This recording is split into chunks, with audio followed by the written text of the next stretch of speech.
Hello, everyone, and welcome to another stream. This is for Help Wanted. We have multiple angles today, yes. Multiple. We have this one as well. Hey guys, how is it going? How is it going? I made a Muppet version of my head. I also got this floating one. Do do do do do do do do ah da da da da da da da da da da da. But this one's more dramatic. That one more dramatic. I'm just getting some. So I'm listening to some really good music. The Hallucination.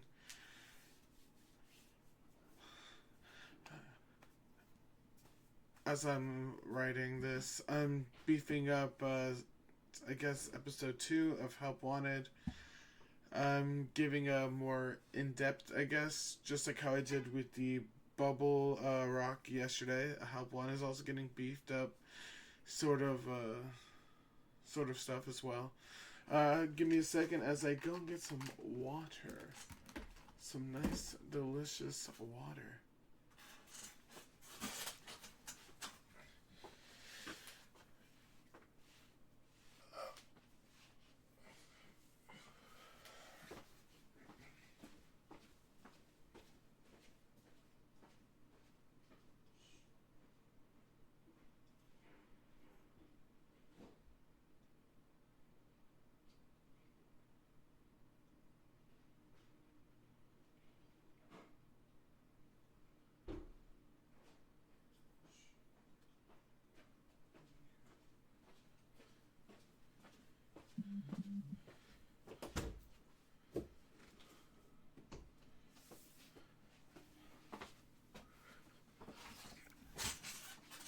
Okay.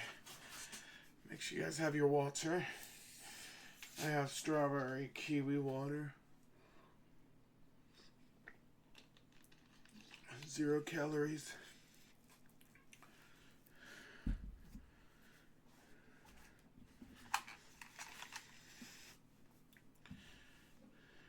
Alright, let's see now.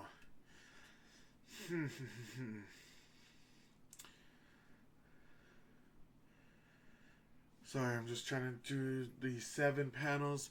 So what I'm gonna do today... Whew. So right now I'm working on episode 2. Because I already finished episode 1, so episode 2. But I already have 3, 4, and 5 finished. I feel like 3, 4, and 5 are kind of good. I know 5 is good because that's when I started implementing the beefier version stuff. 4, I'll probably have to work a little bit on that. 3, though, I think 3 is pretty solid by itself. Since it's a kind of contained story, so everything was supposed to fit. So I'm pretty sure 3 is fine. It's just 2. 2 needs to beef it up, I guess, a little more.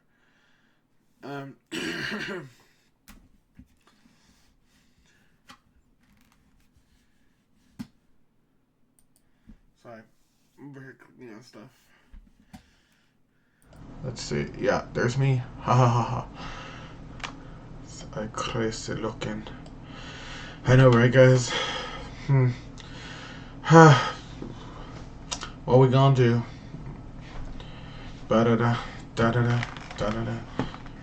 Ba ba da.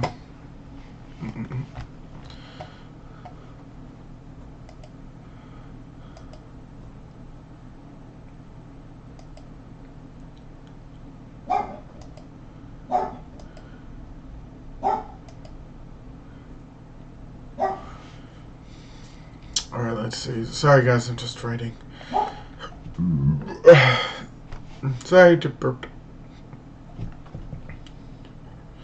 Bum bum bum bum bum bum bum bum. Sorry, I'm listening to some really good songs. Remember, guys, I'm listening to the Hallucination.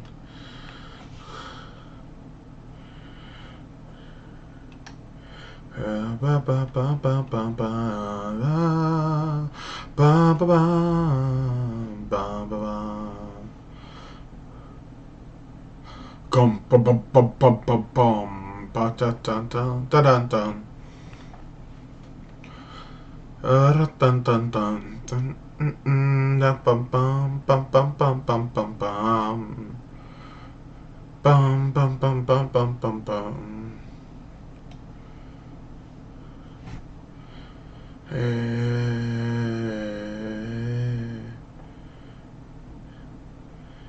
Hey, oh,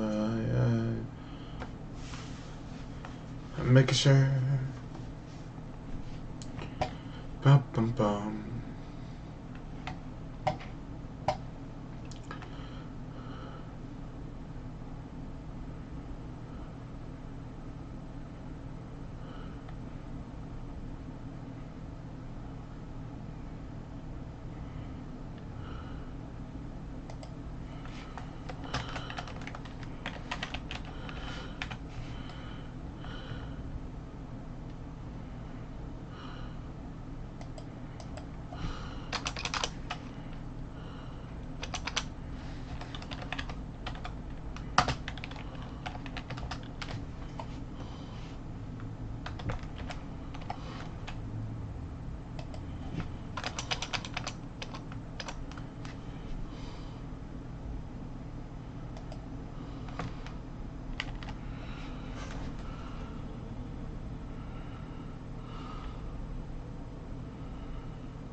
Sorry guys, I'm over here just I'm over here just writing. There we are. I just realized I tantalling a little bit when I write. Alright, let's see.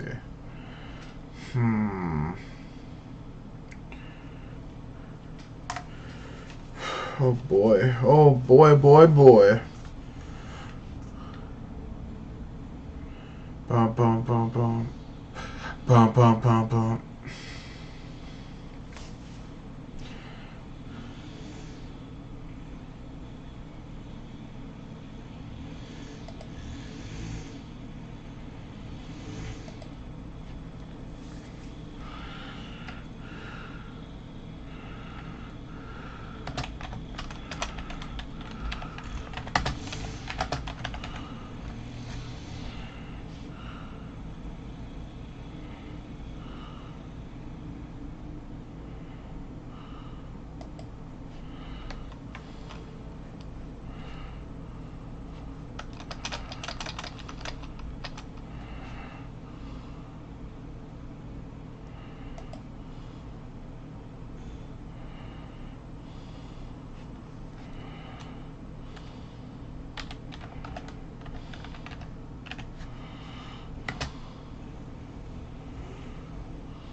Sorry guys, I'm over here just writing. Just trying to beef it up a little bit more. Just trying to make sure that everything has the correct annotations and things like that.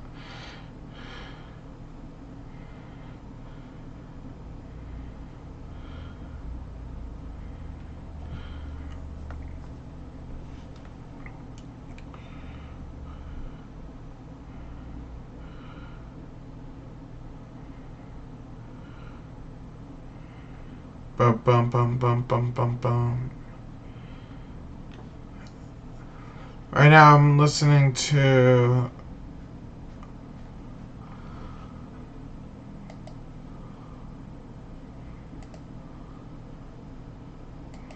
nothing. I'm still listening to Hallucination.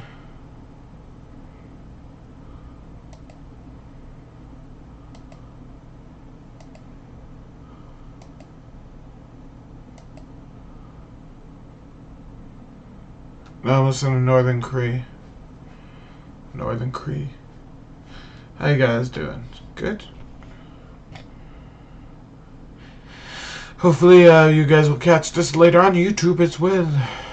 I know it's a little boring in the beginning. I know it's because I'm writing.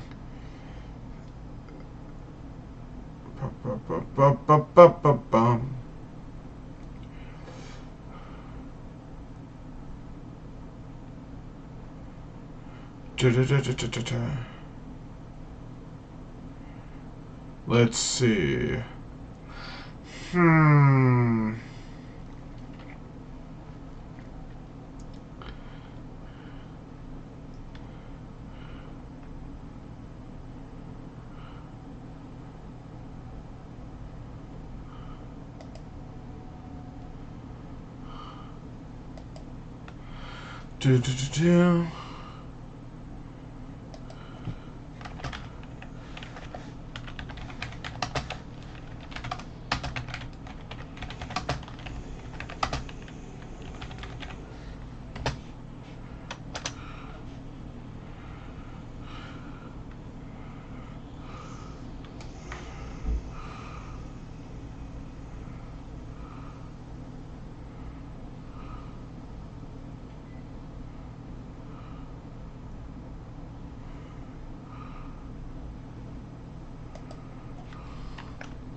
So I'm putting annotations.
Sorry guys, like every time I write it's something more, some other stuff gets pushed out.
I'm making sure that everything is okay,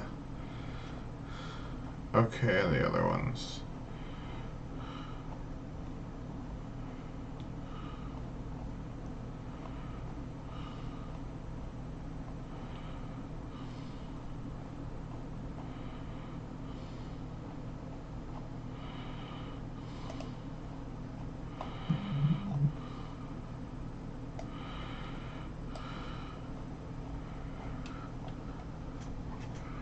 That's crazy. Sorry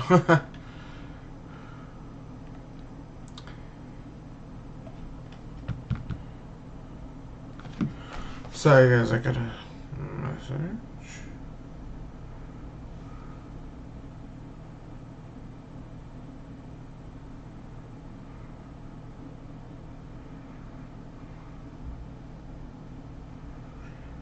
Ba-bum.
Sorry about that, guys.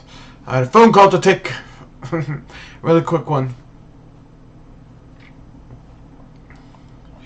Alright, here, let's see now.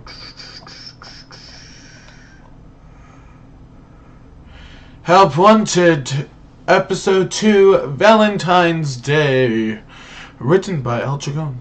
I'm gonna show you guys what I have currently right now for this it's full. I'm just trying to beef up a little bit more, I guess, of the story. But I'll show you what I have currently. We open up at a bird's eye view of the Crossroads gas station. Panel 1. We see a bus pulling up to the gas station from down the road. A group of women come out of the bus and walk towards the door. They go into the gas station. Panel 2. Ty. Hello, ladies. Welcome in. Would you be needing any gas today? As he looks on towards the group of women.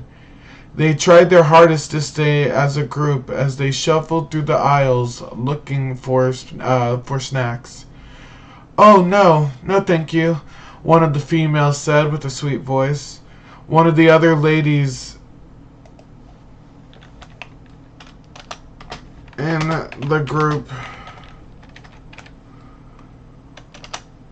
grabs her by the hand. Beth, remember, we're not supposed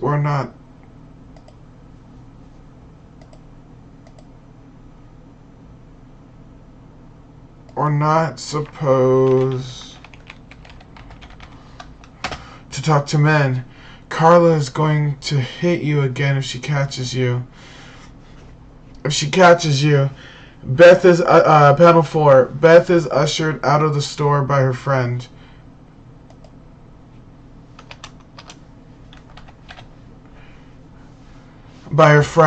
Ty looks at her as she gets back on the bus. That was weird, Ty thought to himself.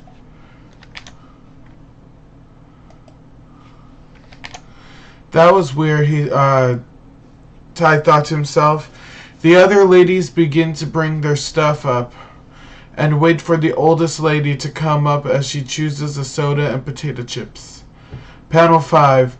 Ty begins to make small talk with the women.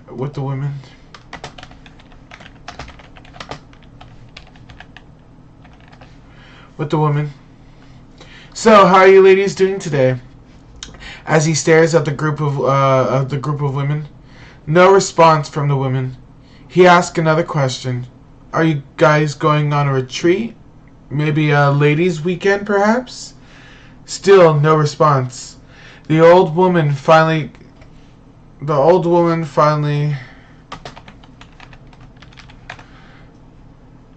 came up to the register and placed her items on top of everyone else's. What is the total? She said with cuntiness in her voice. That'll be $20.45, Ty told her. She whipped out the cash from her pocket purse and gave it to Ty. He gave her change back. She then grabs Ty's hand with such a grip as she reaches for the change. Never talk to any of my girls ever again, as she squeezes harder. All you men are the same, as she releases her gorilla grip off of his arm. Panel 7. Let's go, ladies. As they all walk out of the store, they piled onto the bus and begin their journey down the road. Ty. That lady is a piece of work. I wasn't even trying to do anything. I mean, come on, lady. That girl said Beth. Beth, huh? What a pretty name. I hope she stays safe down these roads.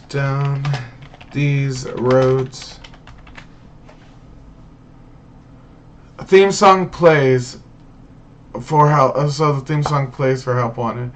Panel 9. The camera pans to the front of the gas station, and we follow the bus leaving, watching from a sky view. The camera pans into the bus and goes into the back row. Panel 10. Beth, that was a close one. You're lucky Lady Venera didn't strike you when we got back on the bus for talking to that guy, said Catherine in a scared tone. Sorry, guys. Another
Alrighty, I am back.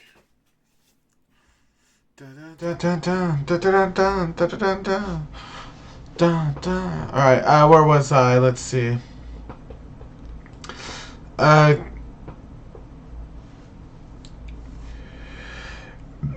Beth, she already doesn't like me, Catherine. Even when I do something right, she tells me it's still not up to her standards.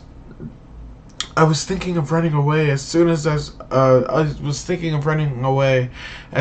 we got to the camp. Panel 12. Catherine. Catherine is speaking. Where will you go? There's only desert, Catherine said, darting her eyes out the window. Panel 13. Beth begins to speak. I'm not quite sure, but anywhere is better than here. I need to try to live a little. I've been stuck here for so long. I just want to be free, to make my own decisions. Panel 14. As the two whisper on, one of the other girls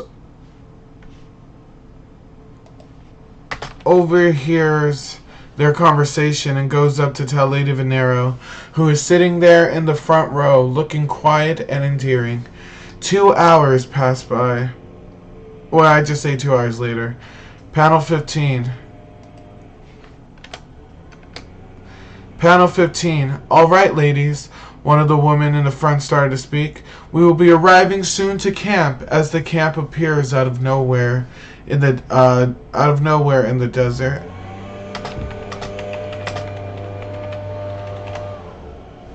We will gather up all of our things in a moment.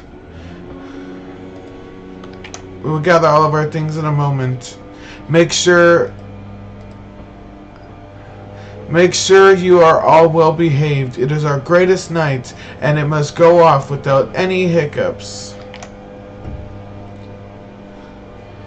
As the lady sits back down, and waits for the bus to stop,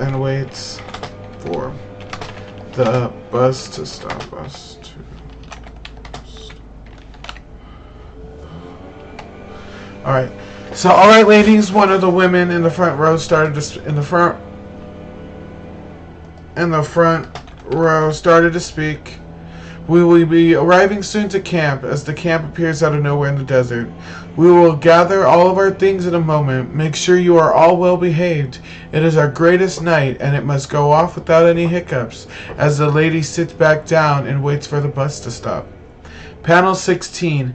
The women begin to disperse from the bus. Catherine leaves the bus. Just as Beth was about to leave,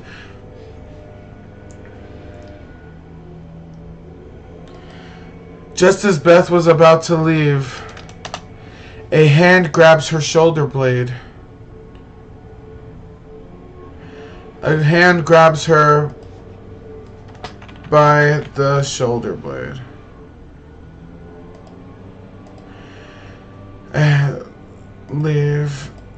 A hand grabs her by the shoulder blade. A little birdie told me you wanted to leave. Is that true? As Lady Venero dug deeper into the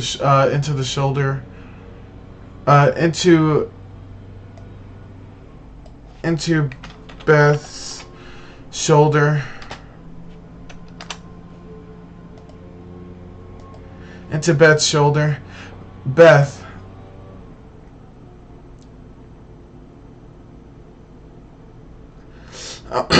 Okay, so as Lady Venero dug deeper into Beth's shoulder, Beth, not scared or unwavered, spoke. I am. After this weekend, I will no longer follow you, Mother. As Lady's hand raises up and strikes Beth in the face, leaving a gash on her cheek. You ungrateful child! Lady Venero grabs her and throws her off the bus as people looked on. Lady Venero calls for assistance. 3 ladies came to her to assist her. I'm very popular today, guys. Give me a second as I get another.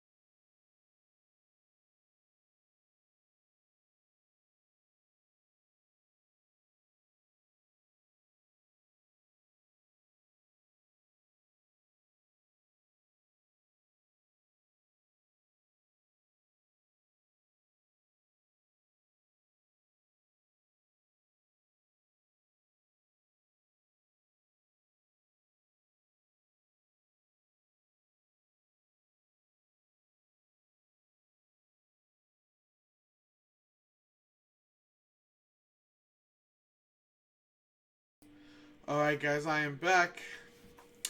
Sorry about that. Let's go back to the other screen. Lady Venero calls for assistance. 3 ladies come to assist her. Take our little stowaway and chuck her in a pit of forgiveness. She deserves a night in there.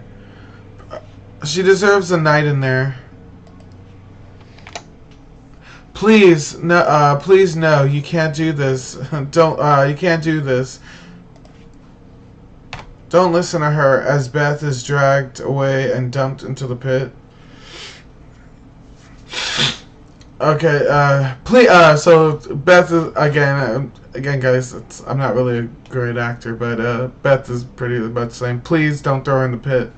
Please, no, you can't do this. Don't listen to her as Beth is dragged away and is dumped into the pit. The pit was 7 feet deep. The pit was 7 feet deep, made entirely of sticks and mud. Beth begins to yell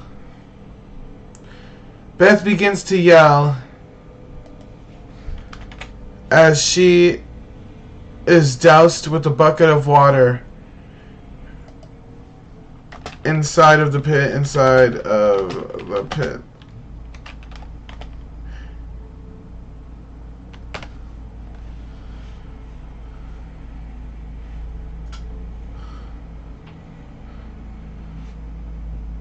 Alrighty, let's see now. As she...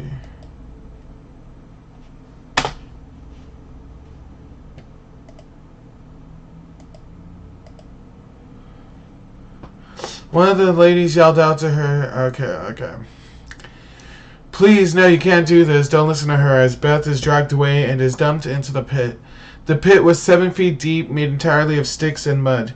Beth begins to yell as she is doused with a bucket of water inside of the pit. No yelling. No yelling, one of the ladies yelled out to her.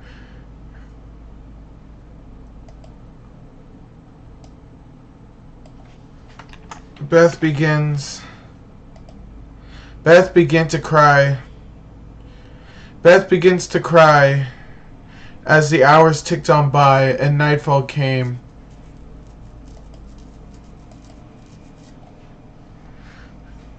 Into the pit. Okay. Lady Venera calls for assistance. 3 ladies came to assist her. Take our little stowaway and chuck her in the pit of forgiveness. She deserves a night in there. Please, no, you can't do this. Don't listen to her as Beth is dragged away and is dumped into the pit. The pit was 7 feet deep, made entirely of sticks and mud. Beth begins to yell as she is doused with a bucket of water inside the pit. No yelling, one of the ladies yelled out to her. Beth begins to cry as the hours ticked on by and nightfall came into the pit. Panel 18. The ladies begin to gather wood and ropes for the bonfire. The ladies put on their nicest outfits and headed towards the wooden structure before it was completed. Let's go, ladies. The time is almost here to give thanks to our beloved God. She is our birth giver, and we are her muses. Our devotion to her is unwavering, and she will be the end of all we hate. Lady Venero said with tears in her eyes. The woman named Patty put the final piece of wood on the structure, making an almost fairy-like statuette made entirely of sticks. Entirely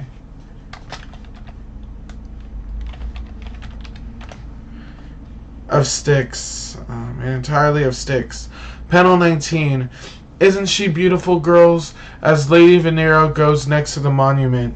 Shall we get started, ladies? As time passes, the flames flashes light. Darkness is all anyone sees. All you hear is the sound of a torch being lit. The monument burst into flames. The flames engulfed it in 3 minutes flat. Lady Venero began to chant, Cierto nata monolona ciencitirum, as the back of the leg of the monument began to crack.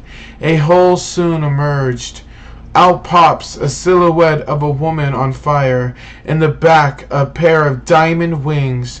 She stood 5 foot 4 inches in height. Panel 20.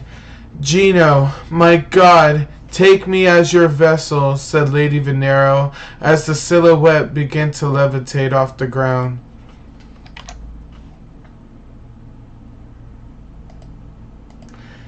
As the silhouette began to levitate off the ground.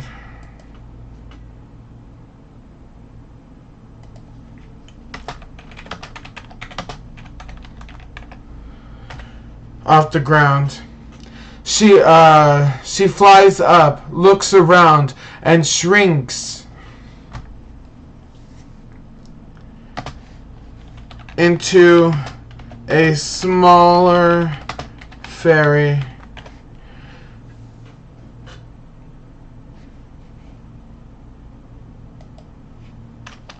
And gets smaller as she goes smaller as she goes into Lady Venero's mouth.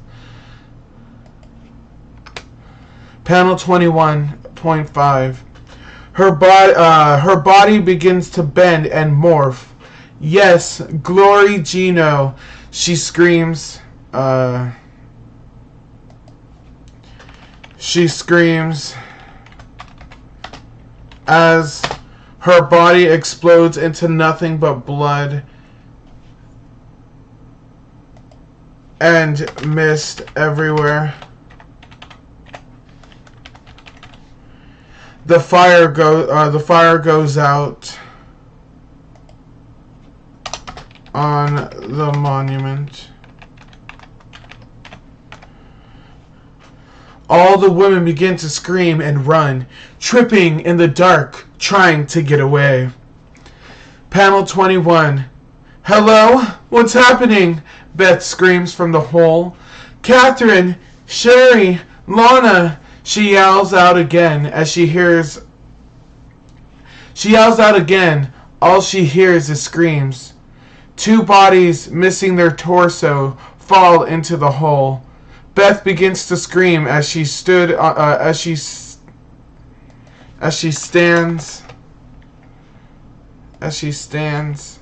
in the corner looking at the bodies. Realizing no one will save her, she grabbed both of the bodies and stacked them on top of each other.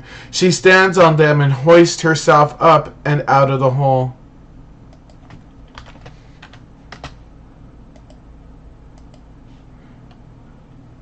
Panel 22.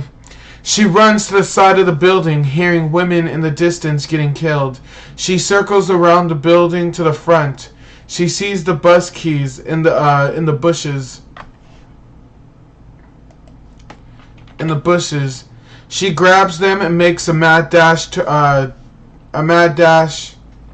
the bus. She begins to open the bus door and gets into the driver's seat. She started the car and begins to drive. She started the car and began to drive off. Panel 23. Oh my God, we're moving! A voice in the back of the bus could be heard.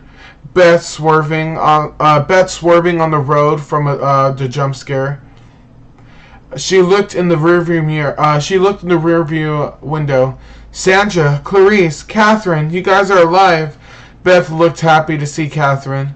What happened? Beth began to question the girls. Panel 24. The camera pans over to Gino, killing the last of the females at the camp. Is none worthy of me?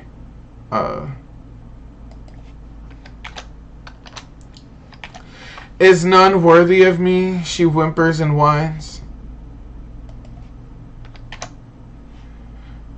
As she flies in the air, she looks around and surveys the area. When out in the distance, she notices the bus swerving. My girls are leaving me so soon. As she begins to fly towards the bus at full body height. Gino was killing everyone. She's real. Beth was shocked at the realization. I don't believe it was her. That monster can't be her. Clarice questioning her beliefs. She was supposed to be kind and nurturing. Catherine looks out the back window. Does that look nurturing? As the girls all look back to see Gino on their trail. Come on, Beth, go faster. All the girls screamed as Gino flew closer. Panel 26. Beth put her foot down harder. The bus maxing out at 88 miles. Gino, creeping up faster, clings onto the top of the bus, her feet clipping through the metal as she makes her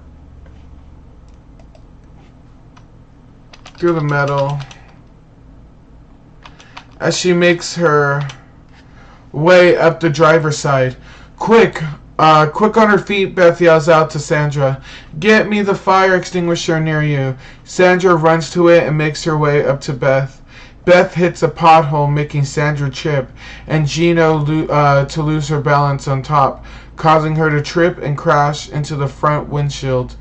Panel 27. Beth yells for her to get up and hurry. Sandra picks up the extinguisher and throws it up to Beth, falling onto the stairs next to the door. Gino, looking straight through the windshield.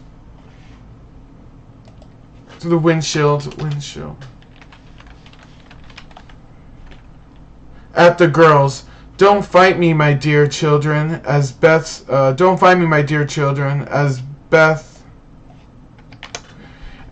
slammed on the brakes, flinging Gino off the bus. She pushes her foot down all the way and floors it. All the girls a little banged up. Damn, Beth. Panel 28. Beth grabs the fire extinguisher from the step while trying to drive the bus. Beth drives the bus for what feels like minutes before she notices a gas station in the distance. A gas station in the distance. Is that the same gas station we stopped at? Beth questioned as she didn't notice Gino skyrocketing towards them. Gino reaches to the driver's side and grabs the wheel of the bus, flipping it over in the process. But Gino wasn't unscathed.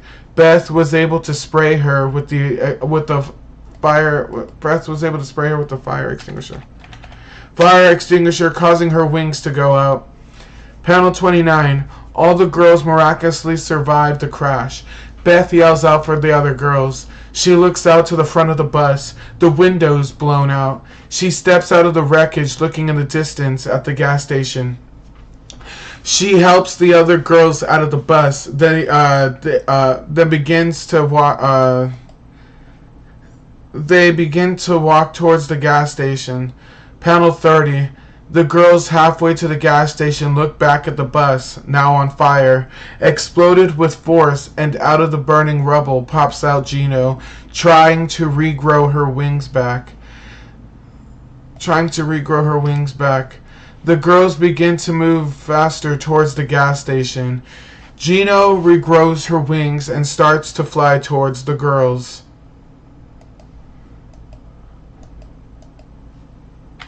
The girls. Panel 31. All the girls begin to run faster, making it a couple of feet away from the gas station. Gino right on their tails. Sandra turns to the side and strikes Beth in the face and trips her. Sandra turns to the side and strikes Beth in the face and trips her, right on the side front of the gas station. The three girls burst through the doors and begin to yell for help. So essentially, Sandra pretty much gave Beth up as a sacrifice. What a bitch. Sandra, you an ass. After Beth did all that for you girls, you're gonna do that to her? That's mean. They rushed towards the counter of the store, yelling at Ty to call for help. What seems to be the problem, ladies? As the windows in the front of the gas station imploded outwards.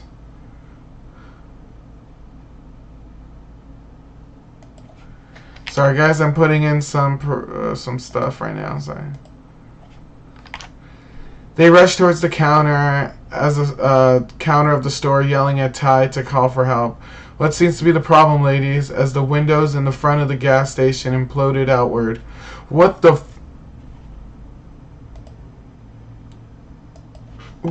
duck? My windows! What the duck? My windows! Ty yells out as Beth levitates into the gas station. As Beth levitates into the gas station. Beth, yells out the girls as she floats towards them. Beth, Ty says her name under his breath. What happened to her, he thought in his mind. Panel 33. She opens her eyes and floats next to Sandra. She touches her hand.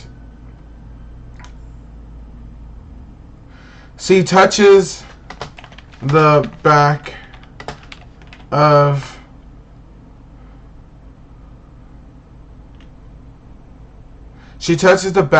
her hands. She touches the back of her hands and backs away. Sandra's skin begins to boil upward, creating silhouettes of baby doll heads, each one bursting open when they got too big, eventually going through her entire body, exploding everywhere at the end. Exploding everywhere in the gas station. And the station at the end. Panel 34. Catherine and Clarice try to grab something to protect themselves.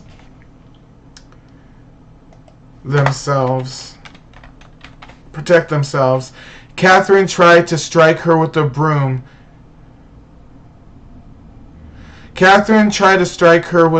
She found and ended up exploding all over the ceiling. Clarice tried to run away, but she got touched on her leg, causing it to explode. She's staring down Beth. She's staring down at Beth. She's staring down at Beth. Please don't. Please don't. As Beth touches her face, causing it to explode outward. Panel 35. My name isn't Beth. Gino begins to talk in her body. To talk in her body. Panel 36. She turns her attention to Ty. You are not worthy of my presence, as she goes up to him and tries to touch him. She touches his arm and nothing happens. She touches his face and nothing happens. What the hell? Why aren't you dying? She looks on at him. She looks on at him. Panel 37. Hi. I don't think we have met yet. My name is Ty. He tells her the story of the gas station. Your name is Beth, or at least the one you're controlling is, Ty tells her. Her name isn't Beth. Her name isn't Beth. It's Mary Soul. She doesn't know who she really is. Gino tells Ty. But I'll show her the truth about herself in time.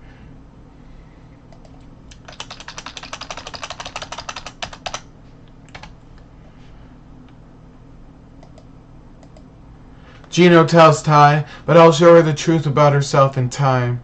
Panel 38. Panel 38.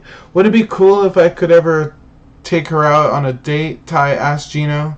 I'm sorry, she doesn't feel that way towards you, but she doesn't mind friendship. Gino spoke out loud with a smile on her face. Panel 39. Then, as a friend, can you fix the window? Ty asked. Gino begins to laugh. No, I'm serious, Ty said seriously. Panel 40. Gino flies out of the gas station broken window fast.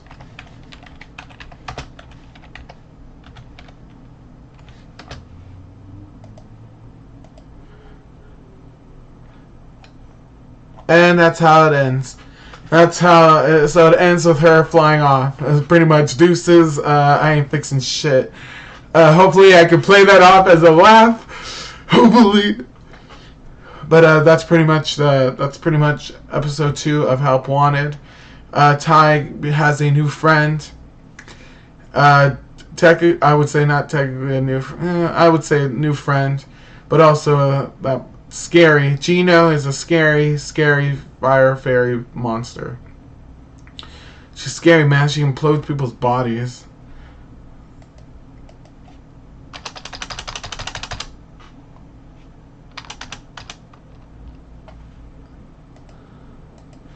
Alright. Then Help Wanted Episode 3. Code Zero. Code Zero. Infinity? Code Zero Infinity. Ooh. Written by Al Chacon. I have that one. That one, again, I don't really need to do much to it. I think it's its own separate thing, and it's fantastic on its own. So I don't have to do anything for Help Wanted Code Zero. Alrighty, let's see. You know what? I could go over episode 3. No. Should I wait? I should wait. I should wait for episode 3.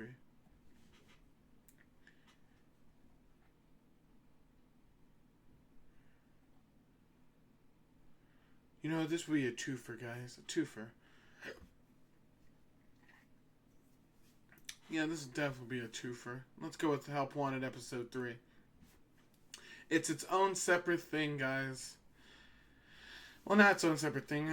All these episodes are its own separate thing. They're just connected through the gas station, which I love. I love the gas station so much. Remember, Crossroad Gas Station. Let's get started. Help Wanted Episode 3, Code Zero. Written by Al Chacon. That's me. We open to the outside of the gas station. A car can be seen leaving in the distance. We then cut inside the gas station to Ty. Panel 1. Thank you. Come again as I watch another soul go down the road again. He seemed nice. Hopefully he makes it out. I went to the back to grab more. Insert product placement here. That's right, guys. I literally put that in my freaking writing, in my script, in my thing right here. It says insert product placement here. So it could be either the product I make or something like, I don't know, sponsors. Hopefully. But it's a product placement. I thought it was supposed to be cheeky because, you know, it is a gas station. If I have to think of all these product names, it's gonna drive me insane, so I wouldn't mind having just, you know, some products. But it says insert product placement here. And then it says, I just can't keep them on the shelf. Ty sees a sticky note left by Bobby. You guys remember Bobby from the first... like, there's Bobby. He's seen... Ty sees a sticky note left by Bobby. It says, you got this. As he grabs another box of merchandise from the back storage. Panel 2. The camera pans out to the front of the station, and a man can be seen running outside. He runs through a group of flies. The camera pans to a fly on the floor with her significant other, who was cut in half by the passing man. Harold, she screamed. By the passing man. Harold, she screamed, grabbing onto his body. Grabbing onto half of his body. Onto half of his body. So it's that's supposed to be a funny moment too. So it's a guy running towards the gas station. He goes through a group of flies. One of the flies hits the ground. So we're pretty much, the guy's gonna be running. He's gonna hit the flies, and then it's gonna be a POV of just a fly getting cut in half and falling to the ground. We're gonna be following. I would say it's gonna be like a fly POV, but it's pretty much when the fly gets hit. As soon as the fly gets hit and sliced, you're gonna be following the fly hitting the ground, and then we're gonna see the girl fly on the floor, crying, be like, Harold. So hopefully I can get that out, and hopefully it'll be good enough. Like the animation will be good enough for it. But play for laughs. Panel 3.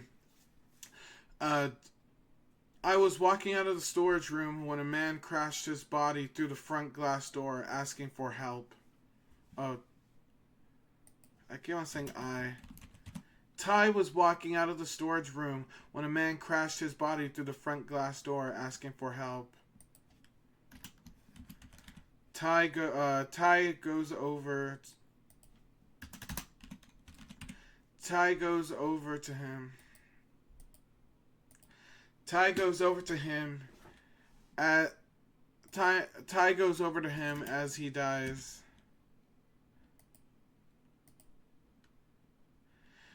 Glass door asking for help. Ty goes over to him as he dies. His body grows cold.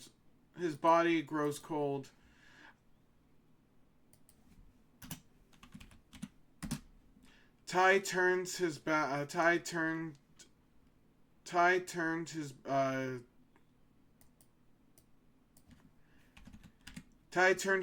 for a second, and when he went to look back towards the man, he was gone.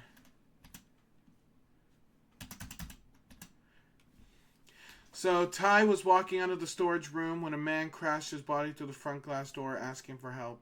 Ty goes over to him as he dies. His body grows cold. Ty turned his back for a second, and when he went to look back towards the man, he was gone. What the hell? Where did he go? Ty asked himself.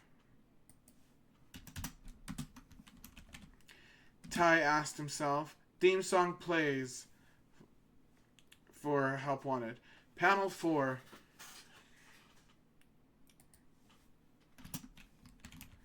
Ty grabs the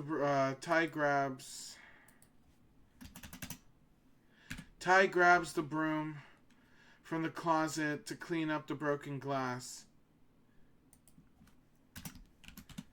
He was still in shock.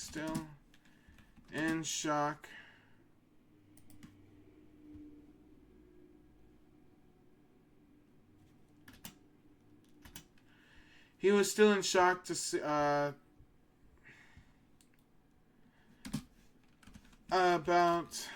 the man. He was still in shock about the man.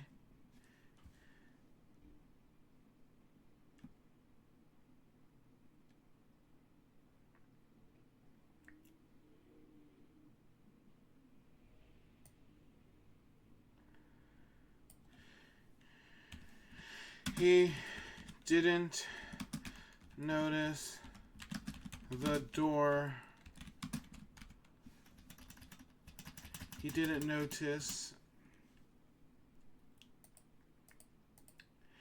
Ty grabs the broom from the closet to clean up the broken glass. He was still in shock about the man.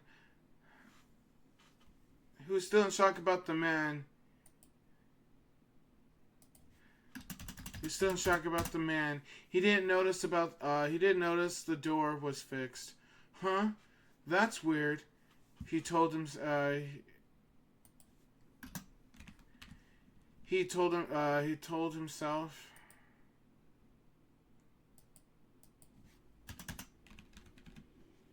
he told himself.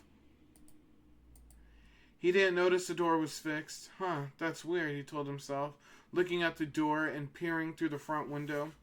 A few minutes passed, and a man can be seen running towards the gas station. He crashes through the window this time, and not the door.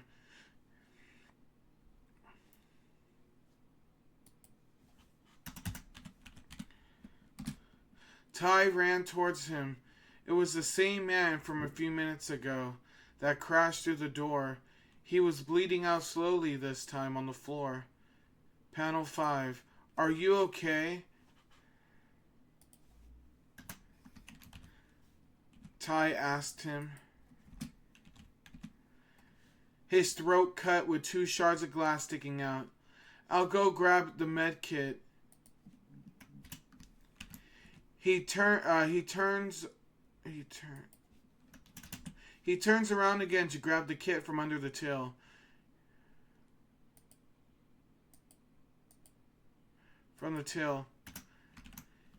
He looked over to the window, and it was fixed.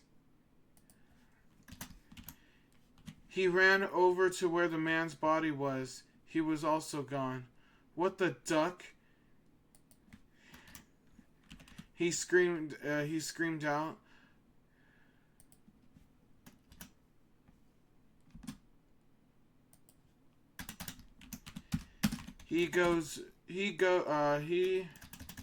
He went back over to the counter.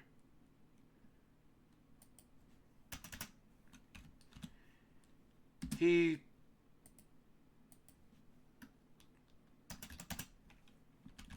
takes out the handbook.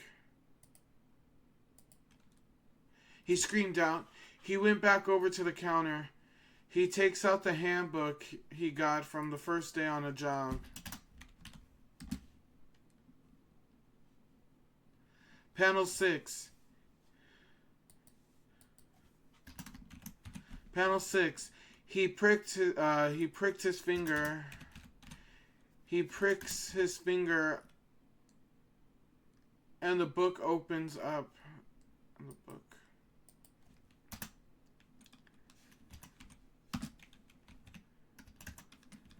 And the book opens up. And the book opened up.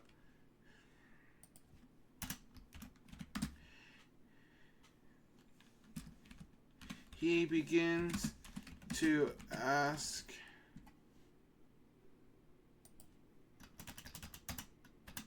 it a series of questions.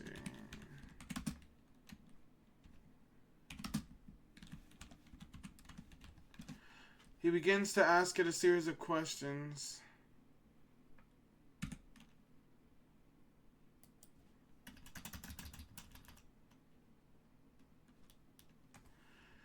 Why is there a man repeatedly dying in the station? No response from the book.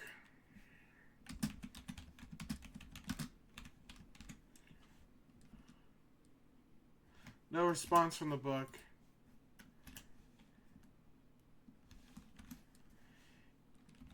He asked again.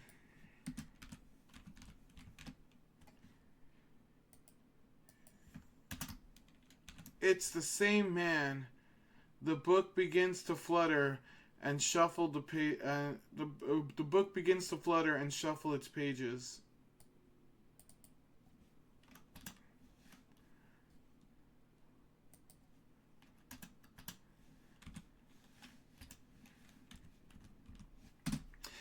The book begins to flutter and shuffle its pages. The handbook stops on a page with huge letters made from blood. Code 0, it read. Code 0. Code 0, Ty. Code 0. Code 0, Ty read it out loud.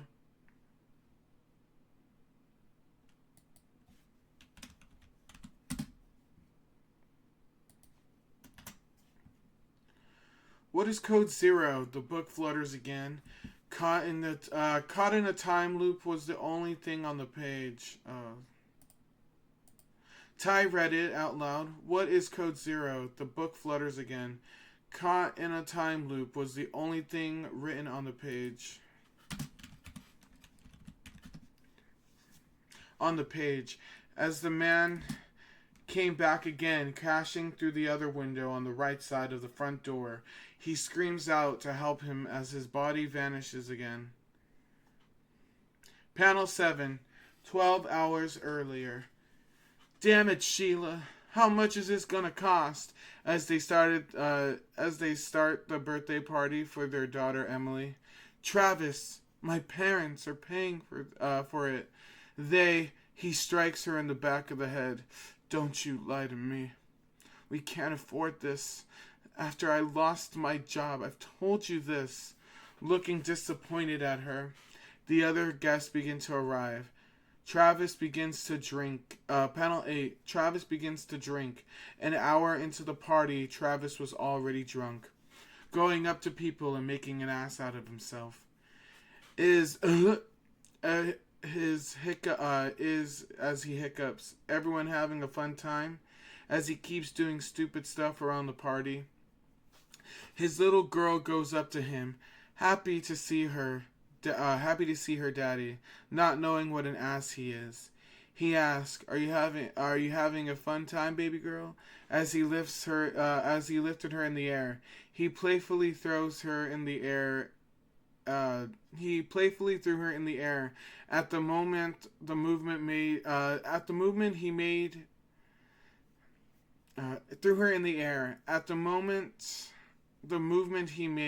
him feel sick.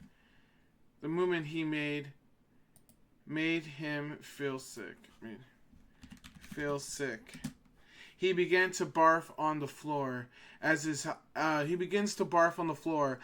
his child descended downward towards the floor. A loud thump as her body smacks the ground hard. Everyone was in shock at him dropping her. She begins to cry profusely. Panel 9. She's fine. Travis tries to keep his composure as the grandmother and grandfather rushed over to their grandchild. He lifts her up. He lifts her up. Her arm clearly dislocated from her shoulder blade. We have to take her to the hospital, the grandfather said. Travis still being dumb. She's fine, in a snarky tone. You son of a bitch, as the grandfather lunges towards him. Travis hits him with his granddaughter still in the grandfather's hand and runs out of the room and outside to his car. Panel 10. He drives for a few hours, coming up to the gas station. He passes it and heads more toward. He drives a few hours. Panel 10. He drives a few hours, coming up to the gas station. He passes it and heads more down the road. The road opens up, and he drives for another couple of minutes, hitting speed bumps along the way. He eventually passes out from all the alcohol in his system, and the car slowly comes to a stop. He relived the past as he dreams on, eventually waking up from the sound of his daughter crying. From the sound of his daughter crying.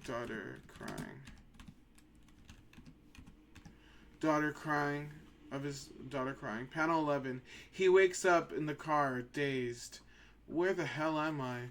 As he looks out to see nothing for miles. He tried to start the car. No kick. He tries again, still not turning on. He gets out of the car and pops the hood open. He looks around for a few minutes, eventually realizing his spark plug wasn't on all the way.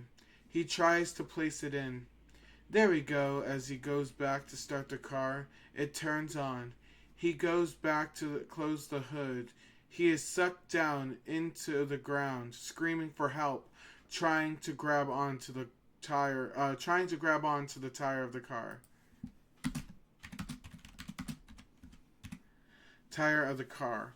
Panel 12. He wakes up again in his car. He thinks to himself, I must have been dreaming, as he goes to start the car. No kick. He is hesitant at first to open the door. He goes out and pops the hood again. He looks around for just a minute he looks around for just a minute when he eyes the spark plug in the same position as his dream. He inserted it in and went to start the car. It turned on. He was freaked out for a second and hesitated to close the hood. He waited for a few minutes. Nothing happened. I'm losing it, he said to himself as he got out of the car. He closed the hood and made his way back into the car.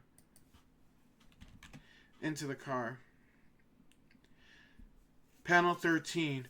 A creature in the shape of an owl covered in sand was on the trunk of the car looking out towards the horizon. He opens the car door slowly. The owl's head turns around, showing a gaping mouth filled with sharp teeth. The bird jumps off the car and dives into the sand, making its way towards Travis. Travis gets in the car and tries to drive off. The creature rips the door off with its mouth and grabs onto Travis's leg, dragging him out of the car. Travis screams, trying to hit the bird. The owl begins to dig itself under the sand, with Travis still in its grasp, and sucks him underground. Panel 14. Travis wakes up again, in the car, freaking out. He tries to start the car. No kick. He runs out of the car, opens up the hood, and books it to the spark plug, putting it in. He drops the hood to his car. He runs to the driver's side door and starts the car.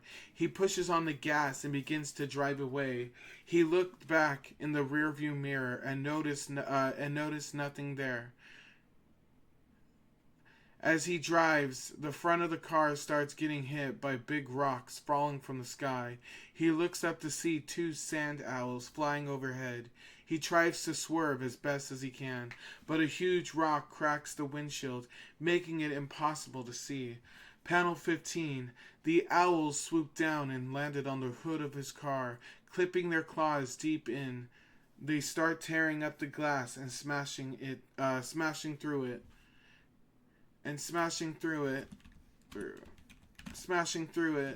imploding it in the process. Travis tried to swerve back and forth, trying to throw them off the hood. The car made a full 360 spin, with making a complete circle, throwing the owls off. Travis stepped on the pedal hard again, driving off. He drove for a couple of minutes before seeing a structure in the distance. He tries to peer ahead through the missing window hole. A gas station, he told himself. I can finally, while in thought, the owl swooped down and pierced Travis's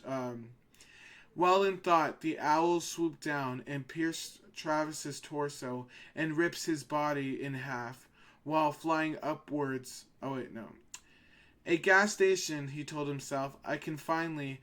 While in thought, the owl swooped down and pierced Travis' torso and rips his body while flying upward, ripping his body in half, flying out of the front hood window.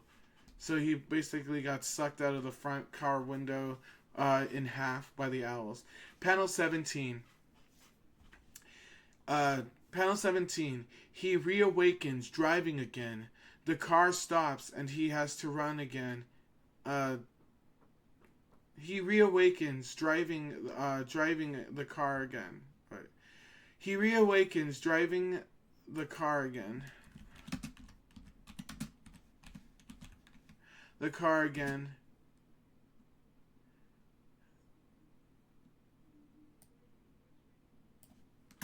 As the owls swooped down.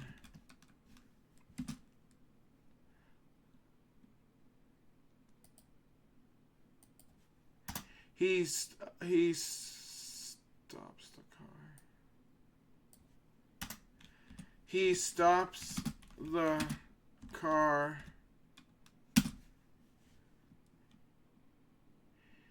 and he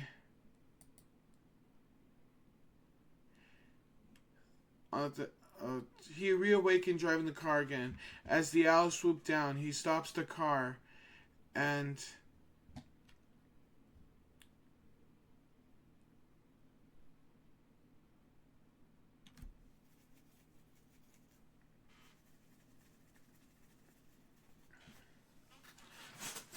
he reawakened driving the car again. As the owl swooped down, he stops the car and runs. He stops the car and runs. He stops the car and runs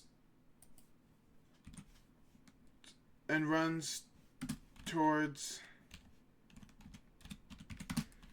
the gas station. Gas station again. He tries to swerve around the flies to no avail. He tries to throw a trash can through the window, making an entrance for himself. He jumps through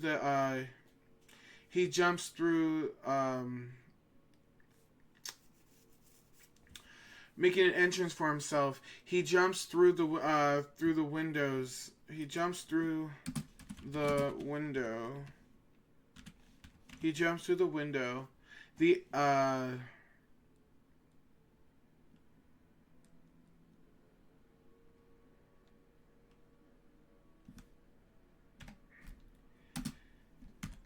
At the last second,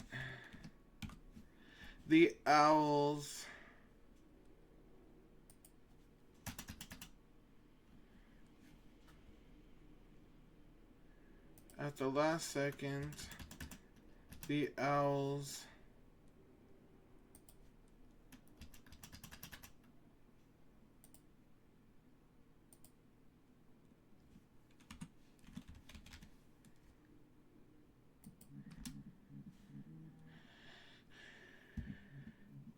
So he reawakened driving the car again. As the owl swooped down, he stops the car and runs towards the gas station again. He tries to swerve around the flies to no avail. He tries to throw a trash can through the window, making an entrance for himself. He jumps through the window.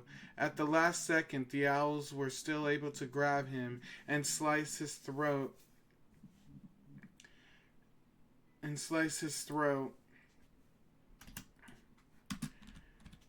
Dropping onto the gas station floor.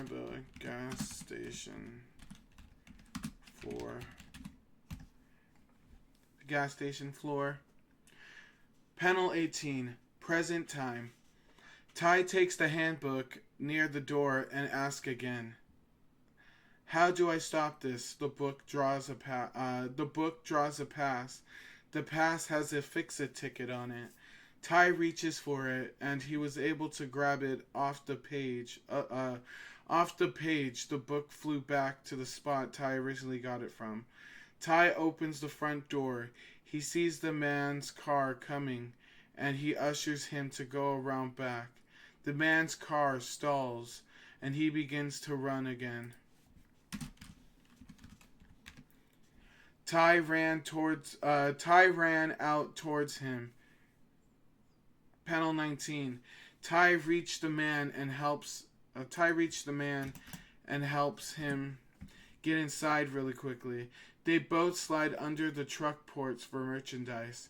Ty asked the man his name. Travis, he answered back. Travis told Ty how he got into his predicament, but he was lying after all. Travis told Ty how he got into his predicament, but he was lying after all, spinning a tale of woefulness and suffering, not a truthful word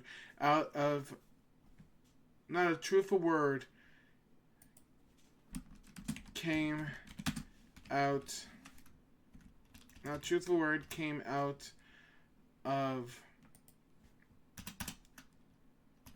Travis's mouth. Travis's mouth.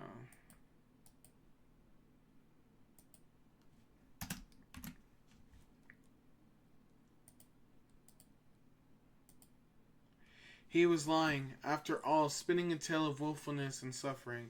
Not a truthful word came out of Travis's mouth. Panel 20. A couple of hours passed, and it turned to night. The ticket Ty was given burned away, only leaving ash in its wake. Could he be safe to leave? Ty thought to himself, looking at the ash.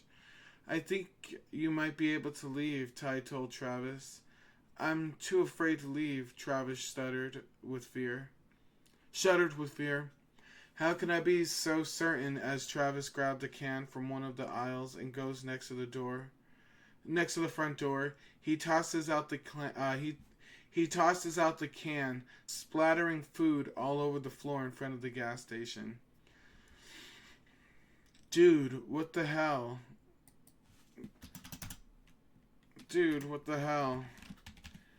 Ty yelled to Travis. What? Just had to make sure, Travis told Ty. Travis walks out slowly, going further out every step. He reaches the gas pumps. He starts to make his way to his car. He pushes his car with all his might and reaches the gas station pump. He tries to pump gas. The pump wasn't working. He looks at Ty, and Ty points to the sign. Please pay inside. Travis looks inside his car and finds a $20 bill inside of the cup holder wall.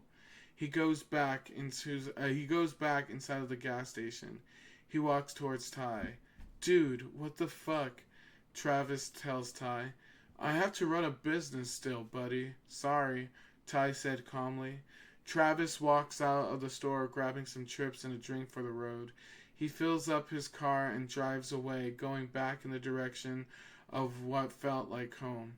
He drove for what felt like hours, eventually making it to the outskirts of his town. He drives down his street and up his driveway.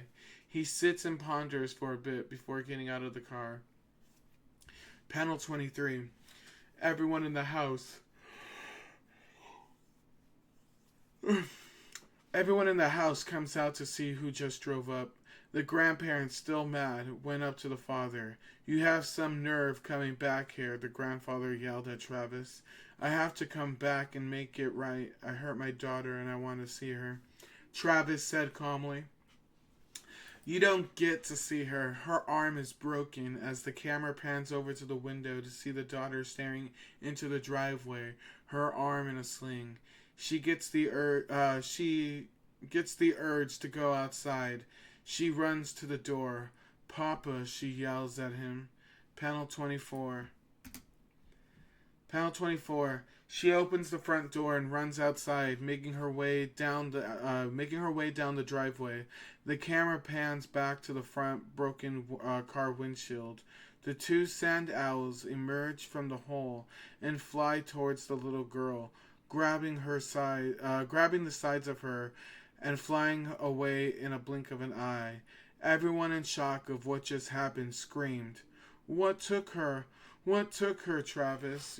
What took her? Who took her? Travis, you son of a bitch. They came from your car. From your car. Sobbing uncontrollably, the grandmother passed out. Travis thought in an instant. Kill me, Ivan. He runs over to the grandfather. Run me over with the car. What? The grandfather looked puzzled. I promise it'll all go away. The pain.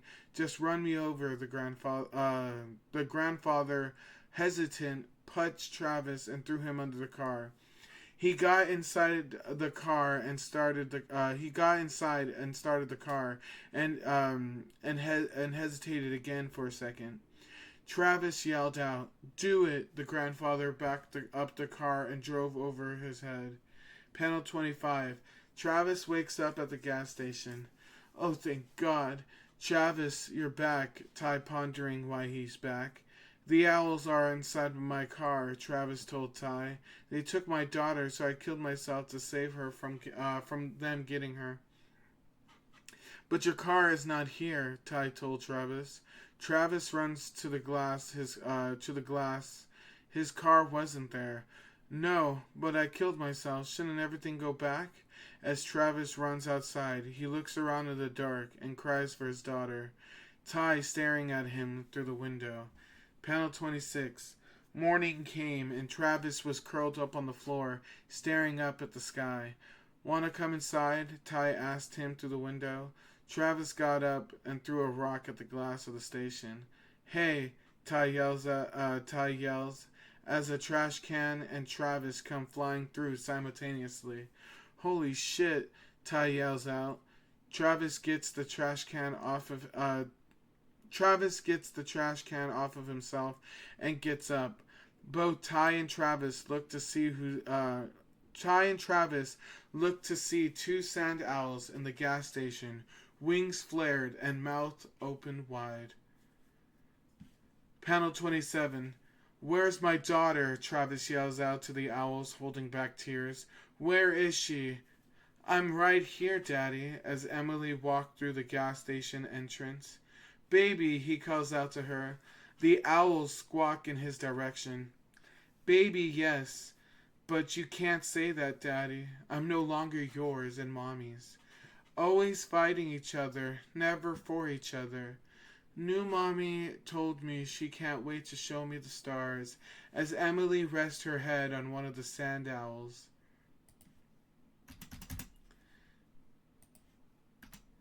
Places her head on one of the sand owls. Panel 28. "Don't listen to their lies, Emily." Travis talks to her calmly. "Lies?" Emily looks up. "The only liar here is you, Daddy. The only person in my life who constantly hurts me is you. But you just didn't hurt me. No, Daddy. You hurt them. Sweet them," as Emily pointed towards the owls. "Last night, after you left, after hurting me, you drove right into their nest, where their baby was sleeping, and you killed it. They saw you stop and do nothing, and then drive off. They have been chasing you ever since. But that's what you always do, Daddy. You hurt people. I'm so blessed to be going with them." "No, Emily." Travis lunges forward, and the owls throw a metal shelf at Travis. Panel 29.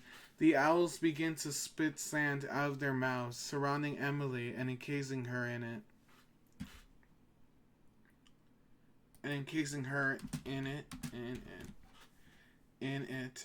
The sand begins to harden on the floor. Travis awoke and tried to get his daughter out of the sand as the owls begin to fight him. They threw him around the store, knocking him into a lot of shelving and snacks. 3 minutes passed and the sand begins to crack where his daughter was. The owls saw and grabbed onto Travis's arms with their talons, bringing him over to the site. Panel 30. The floor begins to crack more and more, then poof, turned back into soft sand. Travis looked down into the sand. The sand began to move slowly, eventually unveiling 2 big eyes. The sand began to move more and more, and eventually showing a baby sand owl. Ty's face in utter disbelief. "Aw, she's so cute," as everyone stares at him. "Oop, sorry." Panel 31. "Baby girl, is that really you?" Travis looks down at her. The baby owl looks straight at him. Travis begins to speak again. She jumps into his mouth and begins to eat him from the inside, eventually making her way out of the bottom of his spine. "Oh, Sherbert!" Ty screams out. The baby owl reunites with its parents and flies out of the store. Panel 32. "Travis, you okay?" Ty calls out to Travis. Travis' body was still there and was still dead. Well, shit. I guess it's over then. How the hell,